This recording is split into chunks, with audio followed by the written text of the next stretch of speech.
time, he won't walk up to an old woman and kick her over and steal her purse. He's got a code of honor. He's got some ethics. But he'll do whatever it takes to get ahead because it's him or me. Because if you don't watch out for me, then I better do it because nobody else is. You know, I'm after number one. I'm for number one. So now the babyface in this more cynical society is the guy who has a code of ethics that he won't take advantage of the downtrodden or the handicapped or the old or the infirm or whatever, but he will basically do anything else that he has to do or that he's backed in a corner to do. He wants to win things on his own, but if somebody tries to fuck with him, if he can turn it around, he'll fuck with them the same way. So babyfaces have changed, but once again, ultimately it comes down to psychology. Do you believe in the guy? Do you want to be like the guy? A lot of people want to be like Ric Flair. They can't, but they'd like to be like him because he's a limousine-riding, jet-flying, kiss-stealing, wheel-and-dealing son of a gun, and they want to fuck the Playboy Playmates. So they want to be like Ric Flair. They might not want to be like Mick Foley. They'd rather hang out with Mick Foley. They'd rather have Mick Foley for a friend because Mick Foley's a cool guy to fucking hang out with. Wouldn't he be a great guy to just talk to? The Rock. I don't know if anybody wants to, they probably might want to be like The Rock, even though they might think, well, fuck, we could never be like that. But they want to watch The Rock because The Rock is cool. And what's The Rock going to do? Every babyface has a different, Ricky Morton. Speaking of babyfaces, classic example, or Ricky Steamboat. They could sell to where that the people would get sympathy for him, where they might not want to be like Ricky Morton or Ricky Steamboat.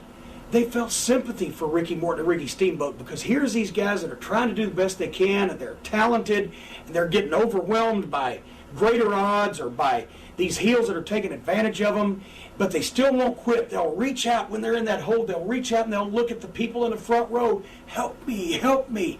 And people are like, God damn, he needs some help. I know it worked for Ricky Morton on more than one occasion. I have scars all over my head to prove that. That's empathy. So a babyface basically is somebody they want to like, they want to be like, they want to look up to, or they is an underdog that they feel sympathy for and they want to see him succeed because, God damn it, Dusty Rhodes, the American dream, son of a plumber. Well, okay, let's say this guy in Dubuque over here is saying, well, my dad cleaned fucking septic tanks. That's even worse than a plumber. At least a plumber can stay on top of the ground. My dad had to fucking tie a goddamn diver's helmet on his head and dive into people's fucking raw sewage. But if Dusty Rhodes, kind of out of shape, not exactly the youngest guy in the world, and the son of a plumber from Austin, Texas, if he can be a star on TV, maybe there's hope for my miserable ass. That's a babyface. Some likable quality. The exact opposite of a heel. But there's no rule because it's got to be you. Okay. Therein lies the tale. Does this make sense so far? Yes. Okay. Definitely. Looking at not character-wise, as far as things physically that somebody can do a match, or things they can do within the context of a match, what should a heel do within a match? Like, for instance, you know, maybe withholding some big moves, or the pacing of the match. Or... Well, you know, once again, actually, this is not going to sound like it makes sense. The people determine the pacing of the match, even though the first thing we tell guys is don't listen to the people. Don't listen to the people in terms of them telling you what to do. In other words, they say, boring. Johnny Valentine, he'd have a hold on. If somebody went boring, his look would be like, okay, if you think it's boring now, wait 15 fucking minutes and see how bad it is. You know, and he wouldn't do shit until they stopped, and then he'd do it on his own time. That was years ago, but the point being, the crowd cannot dictate the pace of the match, because once they've learned they can do that, then they will do it every time, because the average American public is a wise ass and will do that. So what you have to do is you have to realize that you're the conductor, they're the orchestra. And you got to give them their money's worth because they paid to see you, but at the same time, they don't know where you're going. So just because they want something right now, you know, this is the age of immediate gratification. Push a button, change channel, push a button, you know, somebody brings you a pizza in 2 seconds, whatever. I wish we had one of those around here now. They don't know where you're going. So you've got to have confidence in the story you're fixed to tell them that you can get past all that. Do not let the people dictate the pace of the match to you, otherwise you're cooked. tell the story, but at the same time, you got to hear what they're buying. So when you go out there and you start, and that's why all this stuff about setting matches up in the locker room. Jesus, Mary and Joseph. Okay, I'll throw 3 punches, then you duck, then you hit me twice, you shoot me off, you go for a backdrop, I'll kick you, you stand up, I'll clothesline you. When you take a bump, I'll hit the ropes on the other side, I'll come off, you power slam me, you go to drop an elbow, I'll move. Where the fuck does all that shit come from? Why don't you go out there, have an idea of kind of sort of what you're going to do for a little heat spot, stop the baby face, and have kind of sort of an idea about the finish, and see what they're buying. Because if you go out there and try to sell them chicken for 15 minutes and it's a vegetarian crowd, then you're fucked. You're forcing something down their throat they don't want to buy. Maybe they want to see the baby face kick the heel's ass longer than you had planned. Maybe they don't want to see the babyface kick the heel's ass at all at the first. Maybe they want to see the heel do his shit and the babyface make a comeback. Whatever. You listen to the people react to what you do, and then you do more in that vein because of that.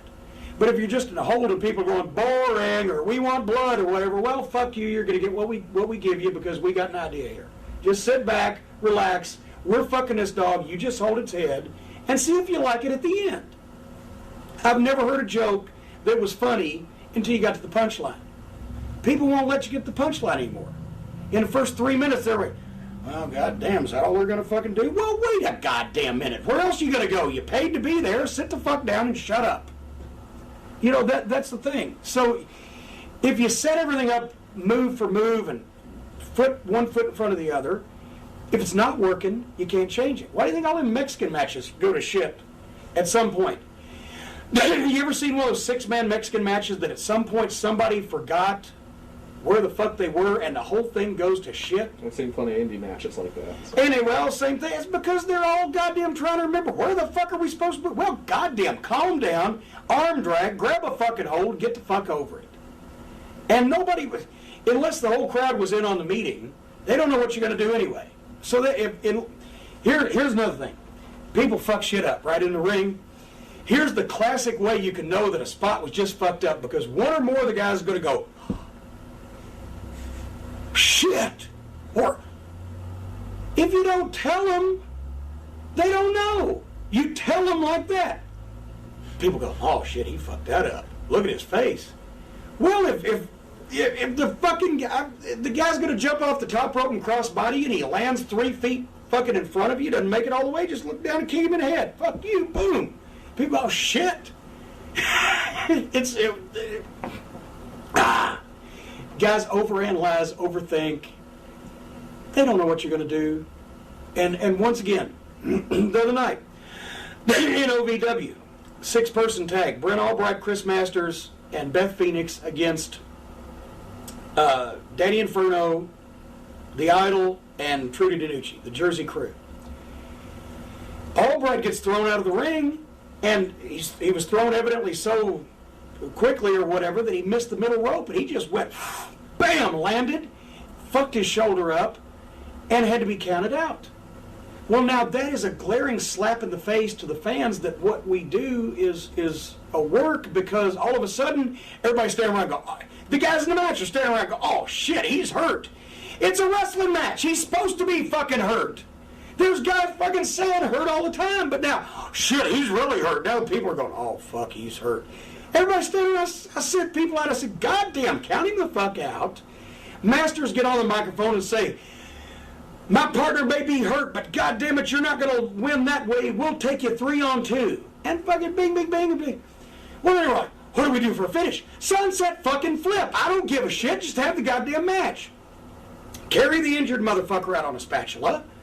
He's hurt. We're attending to him. Meanwhile, the match's still going on. The people now are into it again. Hey. Sunset flip, small package, 1, 2, 3. Yay! But when you slap him in the face with everybody standing there going, oh shit, what do we do? He's really hurt. It's a fucking wrestling match. He's supposed to be hurt. He's hurt every goddamn minute he's getting beat on. Why is this any different? Because it's real. Well, you know what? It's all real. If you don't tell him it's not, that's oh God, I get so frantic. Anyway. All right. Well, looking at a heel in a way that he can command attention from a crowd. For instance, like Ric Flair, he'd always command the attention of a crowd. What are some of the little and subtle things that a heel can do to get that? One thing is facial expression. I mean, and you know, I'm sitting on a couch here. I'd stand up. The Buddy Rogers strut. Vince McMahon was influenced greatly by two of the greatest heels in the history of the business, Buddy Rogers and Dr. Jerry Graham. When he was a kid growing up, that's who he watched and saw. And when you see Vince McMahon, who has more personality, you know, whether you like him or you don't like him, and that's the mark of a great wrestling personality. Some people hate him, some people love him, whatever. When he goes to the ring and does that strut, that's the second coming of Buddy Rogers and Jerry Graham. What's old is new again. You've got to have body language that indicates that, you know, Flair strutted like a peacock. Flair would stop on the apron and tell the referee, hey, flunky, little man, spread the ropes. I'm a star. You can't go out there. A lot of the baby faces go out there and are so high-strung that they want to pump the crowd up and they want to get the people behind them. And they'll run out there to the ring and they'll jump in and they'll hop up and down like they're doing jumping jacks, and they're probably blowed up before the match starts. And especially even during the match, they're going, yeah! Read him. If you ain't over, the worst thing you can do is go, yeah! Because people don't give a shit and they're going, yeah, fuck you, we ain't doing nothing. You ain't showed us shit yet. So if you don't feel the people with you, yeah, is not going to get them. You have to do something first to get them. Once you hear, okay, they're coming with me a little bit, I think, yeah, power slam, boom, fire up, yeah, and then you go, yeah, and then you go, okay, I'm quitting while I'm ahead, back to business. With the heels, you can't, I don't care if you pick out an old woman in the front row and go down her family lineage and talk about what, you know, criminals and whores and prostitutes and disreputable human beings and welfare cases, etc. she was descended from for the last 400 fucking years. If you don't do something in the ring to make them dislike you as a wrestler, they're going to get bored because now you're talking to one person. Now, when they already don't like you, or when you need to kill some time, say in a smaller show or whatever, and there's one of the local fans that really makes a stir, you know, the hat pin Mary or whatever in the old days, some colorful character, whether it be the drunk guy on the front row or the old lady that climbs over the rail and loses her wig or whatever, when you're taking bumps, boom, boom, boom, boom, boom, and you roll out and you see them there now, the people already know them, right? And the people are already getting on you a little bit. You can get on their case, and now the people, because they're going to fire back at you, and now you got something going on. But every crowd is different. You have to pick people. You have to feel what the reaction is. We've had times where we would go out and, we were St. Peter's best friend. We didn't have to do anything. We're baby faces. So don't overplay it. Just go with it. We've had times going out where we were, Hitler's best friend. Where we were the biggest heels in the world, where I didn't have to do shit. In Tulsa and Mid-South wrestling in the old days, I'd stand there and hug the ring post because if I moved, some fucking redneck was going to jump the rail and beat my ass. I didn't have to do anything to get heat.